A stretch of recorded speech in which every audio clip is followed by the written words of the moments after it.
तो देखिए लास्ट में जो हमने क्लास ली थी उसमें मैंने आपको बताया था कि मोनेरन्स की प्रॉपर्टीज क्या क्या होती है। ठीक है, अब हम आपको ये बताने वाले हैं कि कौन कौन मतलब मोनेरन्स को कितनी अलग अलग कैटेगरीज में डिवाइड किया गया है। तो देखिए इसको थोड़ा सा आप ऐसे समझेंगे कि यहाँ पे हमने क्या लिया, मोनेरा किंगडम ले लिया। मोनेरा किंगडम के अंदर क्या क्या रखे जाते हैं, तो इसके अंदर हमने दो अलग अलग ग्रुप बना दिए। समझे? तो पहला जो ग्रुप था इसका नाम रखा गया आर्की बैक्टीरिया। Archie bacteria. अब जो आर्की बैक्टीरिया होते हैं ये क्या क्या होते हैं, कैसे कैसे ये कहाँ पाए जाते हैं, तो मैं आपको बताता हूँ। जो आर्की बैक्टीरिया होते हैं इनको कहा जाता है हेट्रोजीनियस ग्रुप ऑफ प्रोकैरियोट्स, यानी इनको क्या कहते हैं, heterogeneous group of prokaryotic micro organism. Clear? तो इनको आर्की बैक्टीरिया कहा जाता है। अब जो आर्की बैक्टीरिया होते हैं, दूसरे बैक्टीरिया जो होते हैं उनको कहा जाता है यू बैक्टीरिया। यू बैक्टीरिया का नाम है ट्रू बैक्टीरिया। ट्रू बैक्टीरिया, क्योंकि मैंने आपको बताया था कि जो लाइफ की प्रोसेसर होती है तो इसमें एवोल्यूशन होता है। एवोल्यूशन का मतलब है कि सिंपलेस्ट फॉर्म से एक कॉम्प्लेक्स फॉर्म में आना, ये एवोल्यूशन बोला जाता है। क्लियर? तो आर्की बैक्टीरिया जो है वो एक सिंपलेस्ट फॉर्म है और जो यू बैक्टीरिया है वो उसकी थोड़ी सी कॉम्प्लेक्स फॉर्म है, इसलिए हमने इसको ट्रू बैक्टीरिया के नाम से बोला है। क्लियर?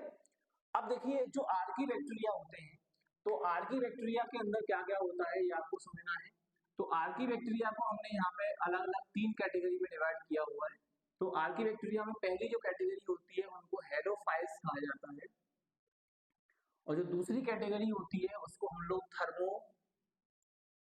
थर्मो एसिडोफिल्स कहते हैं, थर्मो एसिडोफाइल्स। और जो थर्ड कैटेगरी हमने इसमें ली है वो होते हैं हमारे मेथेनोजेंस। मिथेनोजेंस। अब आप देखिएगा कि हमने इनको तीन अलग अलग कैटेगरी में क्यों बांटा, उसका रीजन है हेलोफाइल्स जो होते हैं occurs in salty areas, occurs in salty areas. अब देखो इस को थोड़ा सा आपको माइंड करना पड़ेगा। हेलो का मतलब होता है सॉल्ट, समझे? तो ये वो माइक्रो ऑर्गेनिज्म होते हैं जो कहाँ पाए जाते हैं, सॉल्टी एरियाज में पाए जाते हैं, मतलब जहाँ पे सॉल्ट की क्वांटिटी बहुत ज्यादा मात्रा में होती है तो ये वहां आपको मिलेंगे। जैसे फॉर एग्जांपल अगर राजस्थान में देखें तो राजस्थान में सांभर लेक पाई जाती है, जहाँ से आप और हम जो नमक खाते हैं वहां से आता है। तो ये सांभर लेक, सांभर झील जिसको हिंदी में कहते हैं। तो सांभर झील में जो पानी है वो बहुत ज्यादा नमकीन है, तो उसके अंदर उस पानी के सैंपल के अंदर अगर आप देखेंगे तो वहां पे आपको हेलोफाइल्स मिल जाएगा। क्लियर? प्लस कुछ एरिया जहां पे समुद्र के किनारे सॉल्ट ज्यादा मात्रा में होता है, तो सी शोर के पास में जहां सॉल्ट की क्वांटिटी बहुत ज्यादा है वहां से अगर आप एक सैंपल कलेक्ट करके लाएंगे मिट्टी का या पानी का, तो उसके अंदर भी आपको क्या मिलेंगे, हेलोफाइल्स मिल जाएंगे। क्लियर? अब देखिए जो थर्मो एसिडोफिल्स होते हैं, ये थर्मो एसिडोफिल्स जो है ये हमारे कहाँ पाए जाते हैं, तो ये पाए जाते हैं occurs in hot springs, occurs in hot springs. तो हॉट स्प्रिंग्स क्या होती है, मतलब गर्म झरने, जहाँ पे वोल्केनो जब एक्सप्लोजन हो जाता है, ज्वालामुखी विस्फोट होता है, तो उसके आसपास जब नीचे जो वहाँ आसपास जो पानी एकत्रित होता रहता है तो वो पानी वेपराइज होके मतलब उठता रहता है, तो वहाँ पे एक हॉट स्प्रिंग्स डेवलप हो जाती है। जब हॉट स्प्रिंग्स डेवलप हो जाएंगे तो वहाँ सबसे पहले जो बैक्टीरियल कॉलोनी बनेगी साइनोबैक्टीरिया की, तो वो कौन सी कैटेगरी के होंगे, थर्मो एसिडोफिल्स होंगे। क्लियर? अब जो मिथेनोजन बैक्टीरियाज होते हैं ये कहाँ पाए जाते हैं, तो ये पाए जाते हैं occurs in marshy places, um marshy places. अब देखिए मार्शी का मतलब होता है दलदल, इसको हम लोग क्या कहते हैं, दलदल। दलदल तो आप लोग जानते होंगे जहाँ पे नदियां समुद्र से मिलती हैं, ये तो वहां पे एक डेल्टा बन जाता है, जैसे सुंदरवन का डेल्टा वर्ल्ड का लार्जेस्ट डेल्टा में आता है। जब गंगा नदी बे ऑफ बंगाल में जाकर के जब मिलती है तो वो सुंदरवन का डेल्टा बन जाता है, सही है? तो वहां पे दलदल बने हुए हैं जी।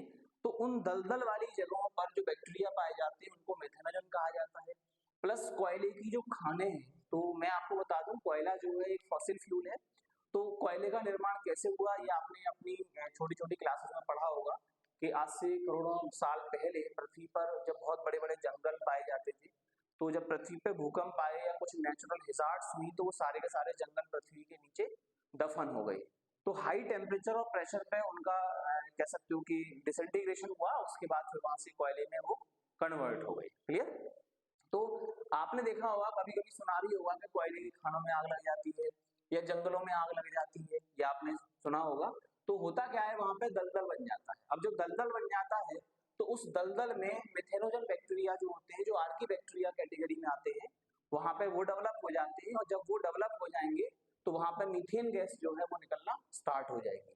और जब मीथेन गैस निकलने लग जाती है तो ये काफी ज्वलनशील गैस होती है, या कह सकते हो कि इसकी जो इग्निशन वैल्यू होती है वो बहुत कम मात्रा में होती है, ये बहुत जल्दी आग पकड़ लेती है। तो फिर वो वहां पे उसकी वजह से क्या होता है, फिर वहां आग लग जाती है। क्लियर? तो ये मिथेनोजन का रोल रहता है। प्लस आपने अपने आसपास भी देखा होगा कि आपके आसपास अगर कहीं कोई गंदा नाला या गंदी कोई जगह है, वहां पे पूरे गांव का पानी एकत्रित हो रहा है, तो वहां ये कीचड़ जो बन जाती है, कीचड़ में जो आपने देखा होगा एक जो गैस निकल रही होती है, तो वो भी मीथेन गैस होती है। क्लियर? तो ये मेथनोजन बैक्टीरिया जो है ये वहां पे आपको मिलेंगे। तो सबसे पहले हम लोग डिस्कस करेंगे कि ये जो आर्की बैक्टीरिया होते हैं, इनमें हमने जो 3 कैटेगरी आपके सामने दी है, तो इन आर्की बैक्टीरिया की जो प्रॉपर्टीज होती है वो क्या क्या होती है। ओके, तो अब हमारा जो नेक्स्ट पॉइंट रहेगा वो रहेगा properties of Archie bacteria. Properties of Archie bacteria. देखिए, सबसे पहले आर्की बैक्टीरिया की प्रॉपर्टी में जो पहली प्रॉपर्टी आती है वो क्या होती है, वो मैं आपको बता दूं। सबसे पहले ये माइक्रोस्कोपिक होते हैं, जैसा मैंने मोनिरन्स के बारे में आपको बताया था, माइक्रोस्कोपिक होते हैं। प्लस यूनिसेलुलर होते हैं मोस्ट ऑफ जी। इसके अलावा इनकी कुछ प्रॉपर्टीज जो होती हैं वो मोनिरन की प्रॉपर्टी से मैच करती हैं। ठीक है, तो आप ये समझ चलिएगा, मैं आप ज्यादा इसमें डिटेल नहीं लूंगा इस साइड में, क्योंकि मैं मोनिरन की प्रॉपर्टी आपको पहले पढ़ा चुका हूँ। तो आप कुछ प्रॉपर्टी मोनिरन्स की लेंगे और कुछ स्पेशल प्रॉपर्टीज जो डिफरेंट होती हैं वो हम आपको यहाँ पे बता देंगे। क्लियर? तो ये तो नॉर्मल प्रॉपर्टी है, तो मैं इसको हटा देता हूँ क्योंकि ये हमारी मोनिरन्स की प्रॉपर्टी से मैच करती है। अब देखिए, तो यहाँ पे क्या होता है, यानी they have different structure of cell, यानी इनकी जो सेल होती है उसका स्ट्रक्चर थोड़ा सा डिफरेंट होता है, या सेल वॉल का स्ट्रक्चर थोड़ा डिफरेंट होता है। So can survive in extreme condition.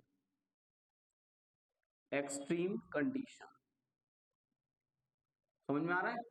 क्योंकि मैं आपको पहले ही बता चुका हूँ मोनिरन्स के बारे में, मोनिरन की जो सेल होती है वो एडवर्स या एक्सट्रीम कंडीशन में भी सर्वाइव कर सकती है। तो मोनिरन में से ही निकल के आता है पहली कैटेगरी आर्की बैक्टीरिया की। तो आर्की बैक्टीरिया की जो सेल होती है या सेल वॉल होती है, तो वो इस तरह की बनी होती है कि ये एक्सट्रीम कंडीशन में भी अपने आप को सर्वाइव कर सकते हैं। दूसरा आप थोड़ा और लेके चलिएगा, नेक्स्ट प्रॉपर्टी है the cell wall of Archie bacteria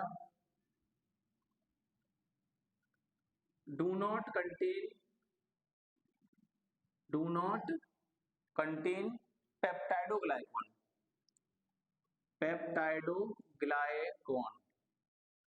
और म्यूरिन। समझ में आ रहा है?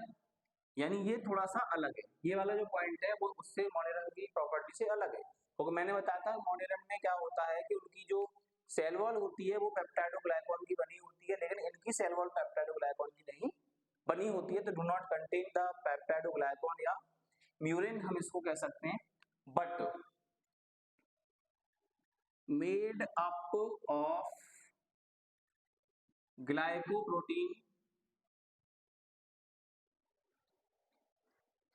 जो कि कॉन्जुगेटेड प्रोटीन है। ग्लाइकोप्रोटीन कैसी प्रोटीन है? Conjugated protein, glycoprotein and protein.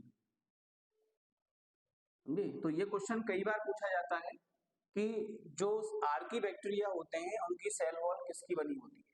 तो आपको समझ में आना चाहिए कि आर्की बैक्टीरिया की जो सेल वॉल होती है वो पेप्टाइडोग्लाइकॉन या म्यूरिन की नहीं बनी होती, वो किसकी बनी होती है, ग्लाइकोप्रोटीन एंड प्रोटीन की। क्लियर। नेक्स्ट पॉइंट आएगा इन सेल वॉल, यानी सेल वॉल के अंदर क्या क्या होता है, in cell wall the lipid layers overlap almost overlap the protein layer, यानी जो लिपिड की परत होती है तो प्रोटीन की परत को पूरी तरह से कवर करके रखती है।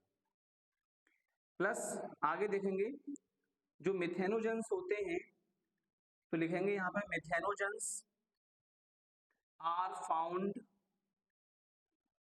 इन मार्शी एरिया, कॉमा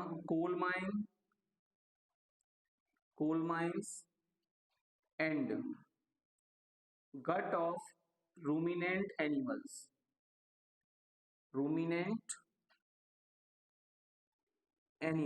अब देखिए रूमिनेंट एनिमल्स में क्या क्या आता है, जैसे काव है, बफेलो है, ये तो ये जो होते हैं ये जानवर, इनके अंदर इनकी जो गट होती है, जो इंटेस्टाइन होती है, उसके अंदर एक गट सेक्शन होता है, तो वहां पे ये मेथेनोजन बैक्टीरिया जो है वो पाए जाते हैं। So here they produce methane gas और बायोगैस। मीथेन गैस का दूसरा नाम क्या है, बायोगैस है। बायोगैस क्यों है आपको समझ में आना चाहिए, क्योंकि ये बायोलॉजिकल ऑर्गन द्वारा प्रोड्यूस की जाने वाली गैस है, इसलिए इसको बायोगैस भी कहा जाता है। दूसरा, अगर आपको मीथेन गैस कोल माइन से मिल रही है, समझे, तो वहां पे अगर इसके कारण आग लग जाती है तो इसको वहां पे फायर डंप कहा जाता है, फायर डैम्प। तो ये क्वेश्चन कई बार पूछा गया है कि फायर डैम्प जो है वो किस गैस को कहा जाता है, तो फायर डैम्प मीथेन गैस को कहा जाता है। प्लस क्योंकि मीथेन गैस मार्शी एरिया से निकल रही होती है तो वहां पे इसको मार्श गैस भी कहा जाता है। समझ में आ रहा है। तो मीथेन गैस के आपके सामने कई नाम हो गए, मार्श गैस हो गया, बायोगैस हो गया, प्लस फायर डैम्प हो गया।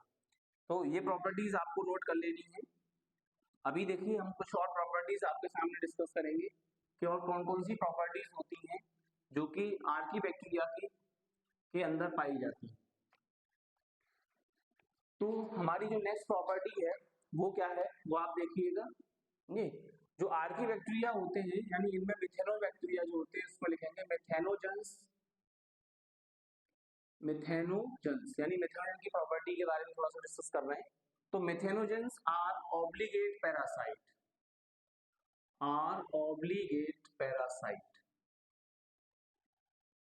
यानी ये ऑब्लिगेट पैरासाइट होते हैं। पहली चीज तो आपको ये समझ लेनी है।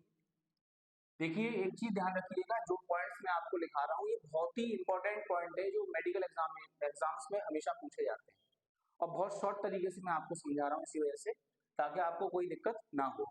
तो मेथेनोजेंस जो होते हैं वो ऑब्लिगेट पैरासाइट होते हैं, पहली चीज आपको ये समझ लेनी है।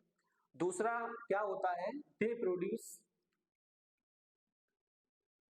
प्रोड्यूस CO2 गैस पैदा करते हैं, हाइड्रोजन गैस H2 गैस पैदा करते हैं, HCOOH, इसको कहा जाता है फार्मिक एसिड, यानी ये फार्मिक एसिड को भी उत्पन्न करते हैं, प्लस एसिटिक एसिड यानी CH3COOH, इसको भी ये जनरेट करते हैं, एसिटिक एसिड। समझे, तो ये इन सारे एसिड को प्रोड्यूस करने के बाद और क्या क्या कर सकते हैं, नहीं वो चीज हम आपको बताएंगे। And they also convert these all product into methane gas. अब आपको समझ में आ गया होगा जी कि जो मेथेनोजन बैक्टीरिया होते हैं वो किस प्रकार से मीथेन गैस को बनाते हैं। तो मैं आपको एक छोटी सी सूक्ष्म तरीके से बता दे रहा हूँ कि मीथेन गैस, जो मिथेनोजन बैक्टीरिया होते हैं, सबसे पहले क्या करते हैं, वो CO2, हाइड्रोजन, फॉर्मिक एसिड और एसिटिक एसिड इनको बनाते हैं। उसके बाद इनको वो कन्वर्ट कर देते हैं किसमें, मीथेन गैस में। समझे, तो वहां से मीथेन गैस जो होती है वो प्रोड्यूस हो जाती है। अब इसके अलावा इनमें और क्या क्या होता है, and they also use this conversion reaction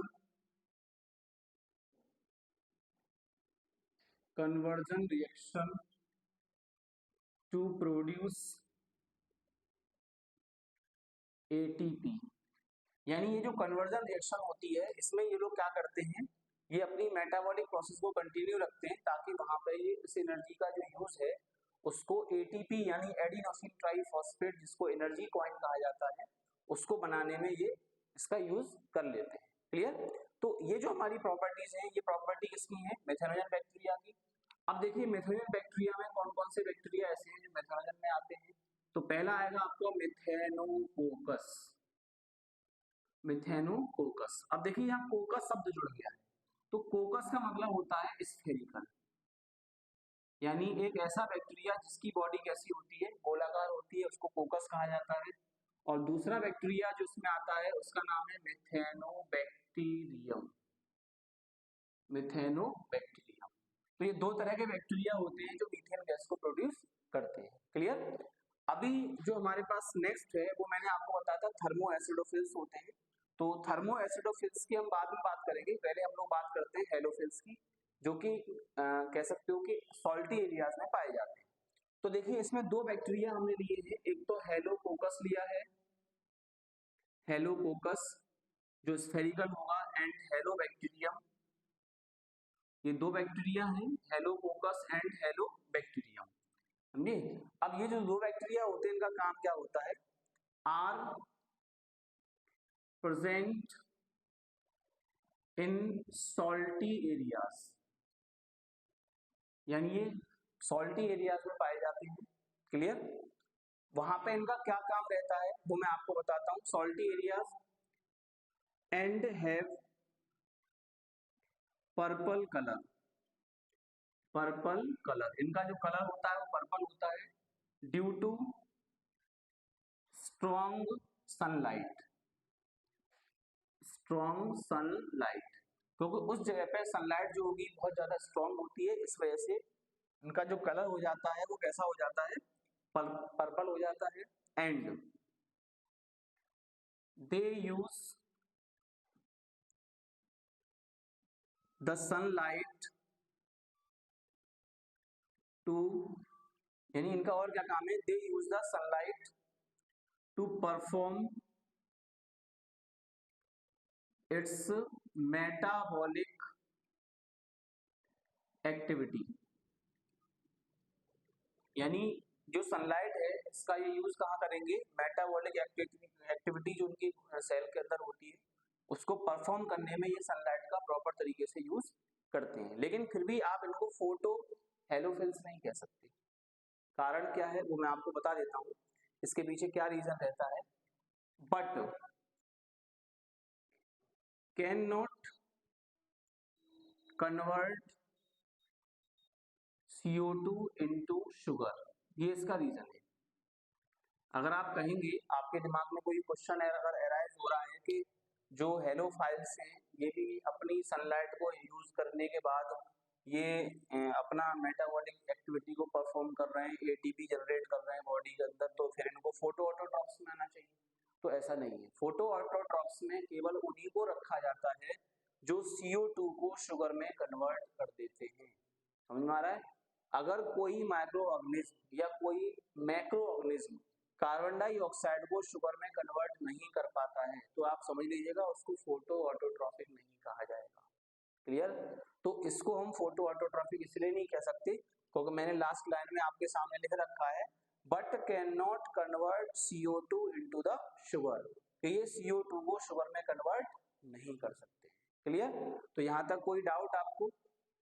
चलिए, तो अब हमें जो नेक्स्ट टॉपिक हमारा बचा है इसी में, अभी देखो हमने मेथनोजन बैक्टीरिया को बता दिया आपको, हेलोकोकस या हेलोफाइल्स के बारे में आपसे अभी बताया। अब हमारे पास बचा हुआ है लास्ट जो आर्की बैक्टीरिया की कैटेगरी होती है या सब कैटेगरी होती है उसको हम लोग लेंगे, तो वो होता है हमारा थर्मो एसिडोफिल। तो लास्ट हमारा क्या है, थर्मो एसिडोफिल्स। अब देखिए जो थर्मो एसिडोफिल्स होते हैं इनके अंदर क्या क्या प्रॉपर्टीज आती है, तो इसमें सबसे बड़ी प्रॉपर्टीज क्या होती है, दीज आर फाउंड, ये कहाँ पाए जाते हैं, फाउंड इन हॉट स्प्रिंग्स, ये मैं आपको पहले लिखा चुका हूँ कि ये हॉट स्प्रिंग्स में पाए जाते हैं, सही है। वहां पे इनका क्या यूज रहता है, हॉट स्प्रिंग्स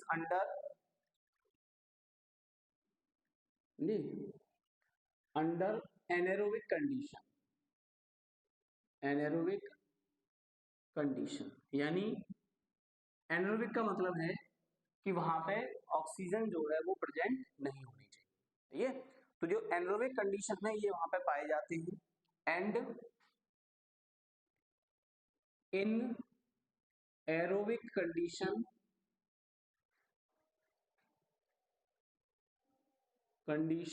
दे ऑक्सीडाइज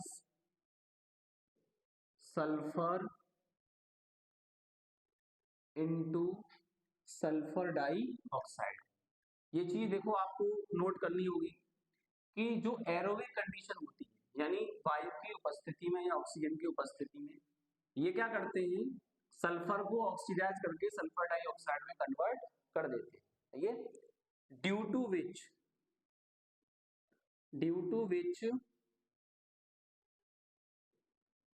दे पॉल्यूट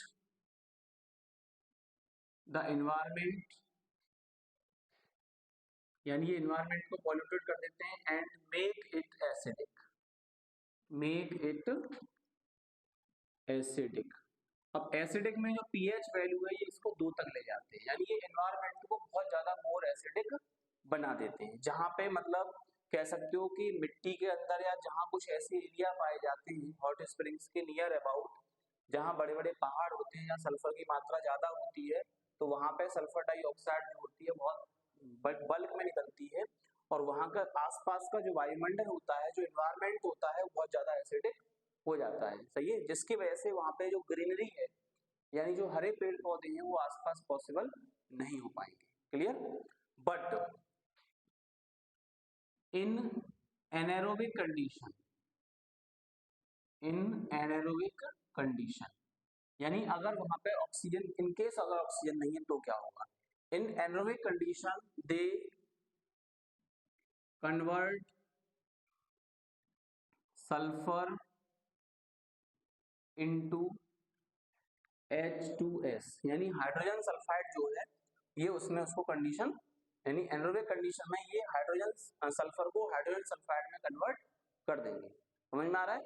तो ये जो इंपॉर्टेंस है ये किसका है, हमारा सल्फर बैक्टीरिया का। अब देखिए कौन कौन से ऐसे बैक्टीरिया होते हैं, क्योंकि थर्मो एसिडोफिल को सल्फर बैक्टीरिया भी कहा जाता है, ये मैं आपको बता दूं।